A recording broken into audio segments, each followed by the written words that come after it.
বিনা দ্বিধায় বিশ্বাস করে নিয়েছি। এখান থেকে ওরা যেরকম হয়েছে সিদ্দিক আকবর, অর্থাৎ পৃথিবীতে এত বড় সত্যবাদের কেউ নয়। এই জন্য রাসূল বলেন, হে সিদ্দিক আকবর, আল্লাহ রাব্বুল আলামিন, আমি যখন মক্কা মুকাররমায় ছিলাম, আল্লাহর কালামুল্লাহ কোরআন শরীফ মক্কার জমিনে ছিল। আমি রাসূল যখন মক্কা থেকে মদিনায় হিজরত করে গিয়েছি, আমি রাসূলের সাথে সাথে কোরআন শরীফ মদিনায় চলে গিয়েছি। আমি রাসূল মক্কা থেকে কোরআনে কারিমের যে সূরাগুলি আমার উপরে নাযিল হয়েছে, ওই সূরাগুলির নাম হলো মক্কি সূরা। আমি রাসূল মদিনায় হিজরত করে যাওয়ার পরে যে সূরাগুলি নাযিল হয়েছে, ওই সূরাগুলির নাম হলো মক্কি সূরা।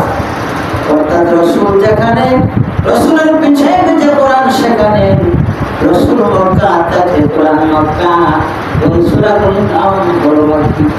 রাসূল মদিনা চলে গেলে কোরআনের নাম সূরার নাম হলো মাদানী। রাসূলের পিছে পিছে কোরআন হয়েছে। এই জন্য আল্লাহ রাসূল বলেন, হে সিদ্দিক আকবর, আমি রাসূল যেই কোনদিন মক্কা থেকে মদিনায় হিজরত করে চলে যাব, আমি যদি হিজরত করবো তুমি আমার সাথী হতে হবে, আমার সঙ্গী হতে হবে, আমার হিজরতের সাথী তুমি হতে হবে, আমার সাথে যেতে হবে। বন্ধুগণ আমার, কোন দিন যাবেন, কোন মাসে যাবেন, কোন তারিখে যাবেন, বছরের কথা বলেন নাই, তারিখের কথা বলেন নাই, মাসের কথা বলেন নাই, বারের কথাও বলেন নাই, শুধু বলছে সিদ্দিক রে, আমি মক্কা থেকে মদিনায় চলে যাব, তুমি আমার সাথে যেতে হবে। আল্লাহ রাসূলের কথা আমার বলে সিদ্দিক আকবর রাসূল জিজ্ঞাসা করে, আপনি কোন মাসে যাবেন?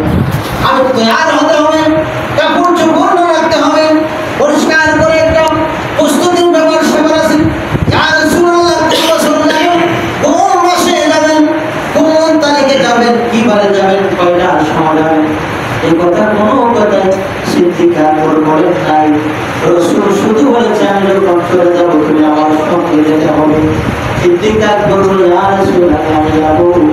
এই কথা বলার পর থেকে সিদ্দিক আকবর নিজের ঘরের দরজায় রাত্রে হলে সকাল থেকে দাঁড়াই, কানটা দরজার মধ্যে লাগাইয়া সমস্ত রাত্রি দাঁড়িয়ে থাকি, না তাকে না জানি দিনের নবী রাহমাতুল লিল আলামিন ওদিন আয়েশা আমার ডাক দেন, রাহমাতুল লিল আলামিন যদি আমাকে ডাক দেন, আমি রাসূলের ডাকে জবাব দিতে যদি দেরি হয়ে যায়, আমি যদি ঘুমের করে চলে যাই, ঘুমের মানুষ তোমার আর নাম ইসলাম মারুফ।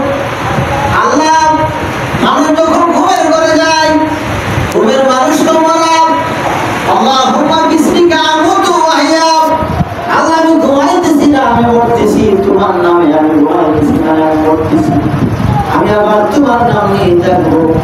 এই জন্য মানুষের মরণটা মৃত্যু আমার